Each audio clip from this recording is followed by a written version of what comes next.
Procrastination. Laziness or a mental defense mechanism. A deep psychological analysis. Procrastination is often described in everyday language as putting things off, not getting to it, or just being lazy. Yet psychological research and clinical observation consistently show that procrastination is not about laziness at all. Instead, it is a complex emotional and cognitive process, often rooted in fear, internal conflict, perfectionism, and an attempt to regulate overwhelming feelings. The importance of understanding procrastination goes far beyond productivity. Chronic procrastination affects a person's self-esteem, increases stress, interferes with long-term goals, and forms destructive loops of self-blame. It is a widespread phenomenon. Professionals, students, creatives, and even highly successful people struggle with it. What makes procrastination so universal is that it touches fundamental psychological mechanisms, our relationship with fear, expectations, and self-worth. This text explores procrastination as a mental defense mechanism, a way to avoid discomfort rather than an indicator of laziness. It examines how fear of failure, fear of success, and perfectionism shape procrastination, how internal conflicts develop, what cognitive distortions fuel the cycle, and how emotional regulation lies at the core of the problem. Finally, we analyze practical methods, Pomodoro, Eat the Frog, and task decomposition, from the perspective of psychological functioning, showing why and how these strategies work. Main Analysis 1. What procrastination really is. Avoidance, not laziness. To understand procrastination properly, it is essential to differentiate it from laziness. Laziness means a desire to avoid effort altogether. A lazy person genuinely prefers rest and comfort and is satisfied with that choice. A procrastinating person, however, experiences something entirely different. They want to complete the task. They often think about it constantly. They feel guilty for not starting. They may engage in other activities, but those activities rarely bring joy. They experience inner tension. This contrast reveals that procrastination is an emotional avoidance strategy. People procrastinate not because they don't care, but because doing the task triggers uncomfortable feelings, fear, doubt, overwhelm, shame, or the anticipation of failure. By avoiding the task, the mind temporarily reduces this emotional discomfort, even though it creates bigger problems later. Thus, procrastination is a form of coping mechanism, a way to shield oneself from psychological discomfort. However, like many defense mechanisms, it solves the short-term problem while worsening the long-term one. 2. The emotional roots of procrastination. A. Fear of failure. Fear of failure is one of the strongest drivers behind procrastination. This fear is not simply worry about making a mistake. Rather, it touches deeply on self-worth. When people fear that failure will confirm their incompetence, they avoid starting the task so that they never have to face that confirmation. A task becomes more than a task, it becomes a test of identity. If I try and fail, it means I'm not good enough. Therefore, procrastination protects the person from a painful blow to their self-esteem by preventing the test from happening at all. Examples. A student delays writing a paper because they fear the final grade will reflect their intelligence. A professional postpones an important project because mistakes would feel like a personal failure, not just a work issue. B. Fear of success. Less intuitive but just as powerful is the fear of success. Success brings consequences. Higher expectations from others. Pressure to repeat or exceed performance. Increased visibility and responsibility. Fear of disappointing people afterward. A person may unconsciously avoid succeeding because success requires maintaining a high standard. This can trigger anxiety, especially in people who already feel overwhelmed or insecure.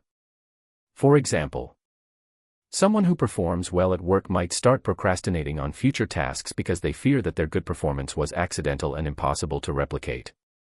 A creative person may delay work because they fear that if their project becomes popular, the next one must be even better. This fear is often tied to imposter feelings and a fragile sense of competence. C.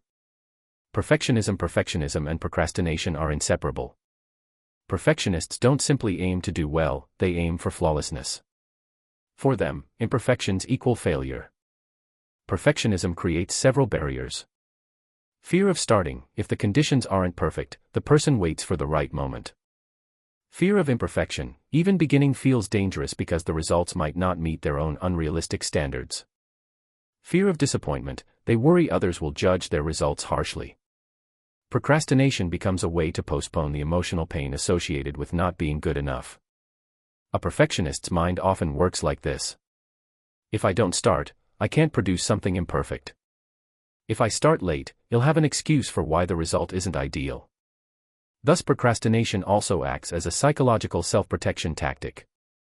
It preserves the illusion of competence by preventing the test from happening. 3. Internal psychological mechanisms behind procrastination. Emotional avoidance loop. Procrastination is deeply tied to emotional regulation. The brain moves away from unpleasant emotions, fear, anticipation of criticism, boredom, confusion, and toward immediate relief. The loop works as follows. You think about the task. It triggers unpleasant feelings. You avoid the task to reduce discomfort. Relief reinforces the avoidance. Long-term consequences increase stress. More stress leads to more avoidance. This is the same loop found in anxiety disorders, avoidance behaviors, and certain defense mechanisms such as denial and suppression. B. Cognitive distortions. Procrastination is often fueled by distorted thinking patterns. Catastrophizing. If I fail, everything will be ruined.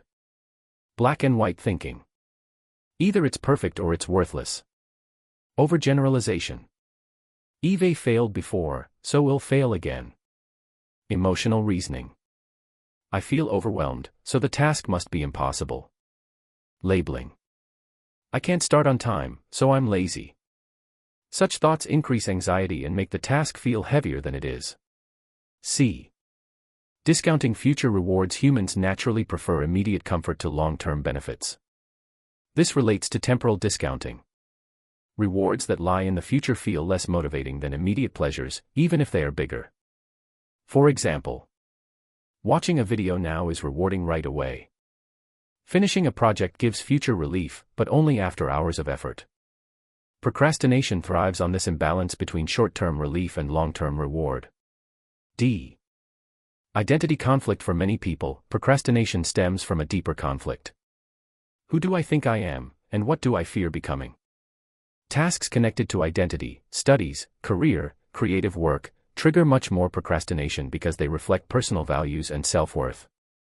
A task becomes a mirror, and the person fears what the mirror might reveal. 4. The role of past experiences. Procrastination is shaped by early experiences, especially with parents and teachers. A. Overcritical environments. People who grew up with high criticism often expect failure and assume they will disappoint others.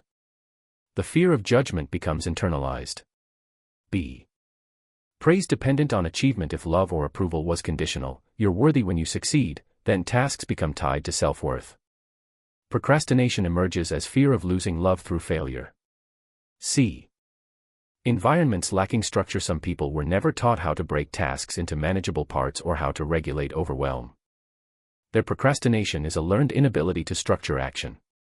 D.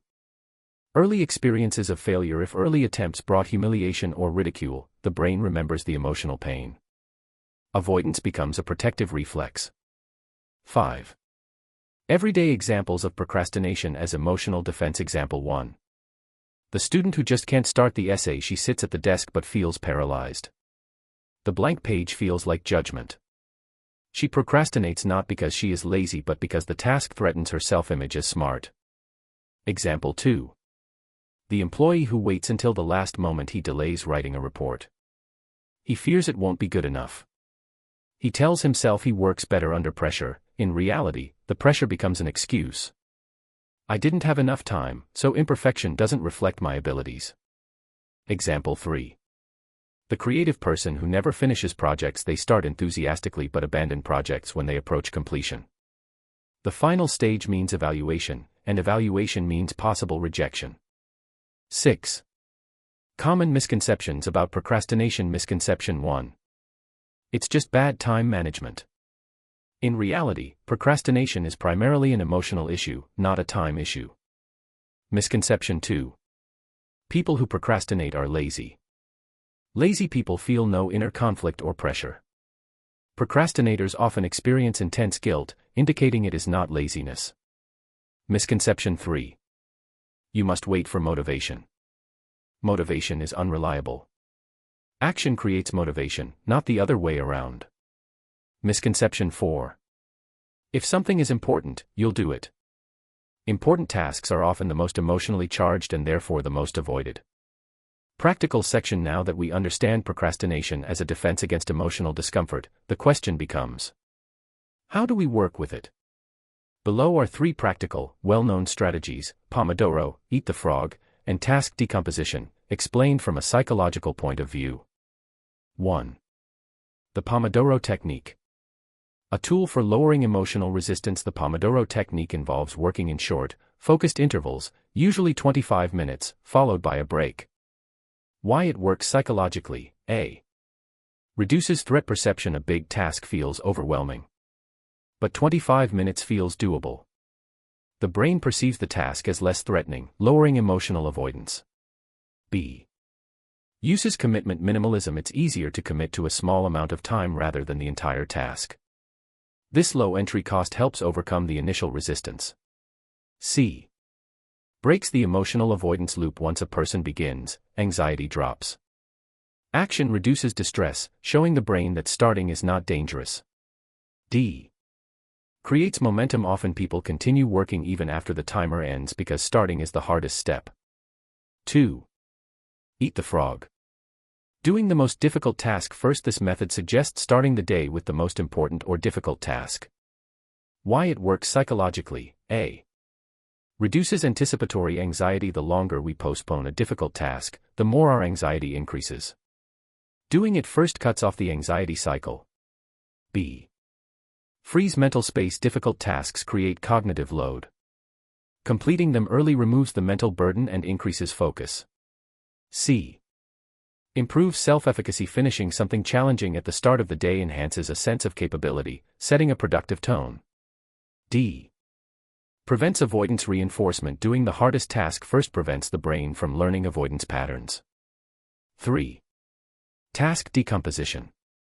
Turning overwhelm into manageable steps. Task decomposition means breaking a large task into smaller, actionable items. Why it works psychologically. A. Reduces overwhelm. A big task triggers anxiety. Small tasks feel safe and manageable. B. Increases clarity. Many people procrastinate because they don't know where to start. Clear steps reduce cognitive load and decision fatigue. C. Boosts motivation. Completing small tasks gives a sense of progress, releasing dopamine and reinforcing action. D. Allows emotional desensitization. By approaching the task gradually, the emotional threat decreases. The task feels less dangerous. Bonus strategies. Aligning with psychological mechanisms. 1. Self-talk reframing. Replace "I must do this perfectly" with "I can make progress." 2. Environment design. Remove distractions and prepare the workspace to reduce friction. 3. Emotional labeling. Name your feelings. I'm anxious about this task. Labeling reduces emotional intensity. 4. Realistic planning. Use time blocking to create structure but with flexibility. 5. Gentle self-compassion instead of self-criticism. Why am I like this? Shift to understanding. What emotion am I trying to avoid? Self-compassion reduces shame and increases motivation. Conclusion. Procrastination is far more than simple laziness. It is an emotional defense mechanism rooted in fear, perfectionism, and internal conflicts. A person procrastinates not because they do not care, but because they care too much. The task becomes threatening. It reflects self-worth, competence, and personal identity. Understanding procrastination through this lens changes everything. Instead of forcing productivity through guilt, we address the emotional causes. Fear of failure, fear of success, perfectionism, overwhelm, learned patterns from the past, and cognitive distortions. Strategies such as the Pomodoro Technique, eat the frog, and decomposing tasks work precisely because they lower emotional resistance, reduce overwhelm, and help the brain take the first step. Ultimately, overcoming procrastination is not about discipline alone, it is about building a healthier relationship with effort, imperfection, and self-worth. When action becomes less threatening and self-compassion replaces self-judgment, productivity naturally follows.